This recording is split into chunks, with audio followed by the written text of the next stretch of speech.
یا آپ کو ایک آخری بات بتا دو، والدین کی جو خدمت ہے،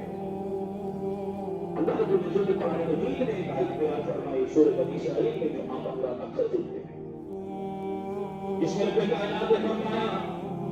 وَإِمَّا يَبْلُغَنَّ عِندَكَ الْكِبَرَ أَحَدُهُمَا أَوْ كِلَاهُمَا فَلَا تَقُل لَّهُمَا أُفٍّ۔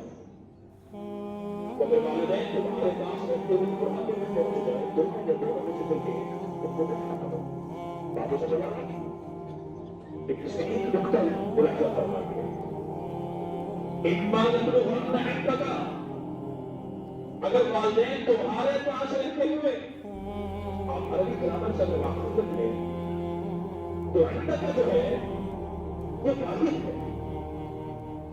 اور اس کا جو جمع آتا ہے وہ عندکم آتا ہے، جیسے قرآن مجید میں آپ پڑھتے ہیں لکم دینکم ولی دین، تمہارے لیے تمہارا دین ہے، میرے لیے عندک واحد ہے۔ والدین ہیں، ان کے دو بیٹے ہیں، 5 ہیں، 10 ہیں، بیٹے اور بیٹیاں ہیں، اور تو یہ چاہیے تھا کہ یہاں جمع ہوگا اما یبلغن عندکم، لیکن اللہ نے ایک عندک، اور انہوں نے عجیب عزت لکھا، فرمایا ایک کو خطاب کر کے اشارہ کر دیا، اللہ انسان کی اولاد میں کسی ایک کو چنتا ہے جو اپنے والدین کی خدمت کرے،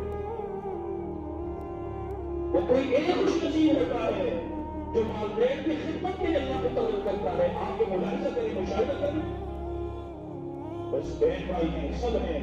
لیکن ایک بھائی ایک بہن ایسی ہوگی کہ جو والدین کی خدمت پر اللہ نے معمول کیا، اور علماء نے اس سے بھی بڑی بات لکھ دی کہ عندک یہ خطاب اللہ کا ہے اس بندے کے لیے جو والدین کی خدمت کر رہا ہے۔ تو سوچ لیجیے، جس کو اللہ خطاب کر دے، جس پر اللہ کی توجہ اور نظر قائم ہو جائے، تو انسان کبھی ناکام نہیں ہوگا۔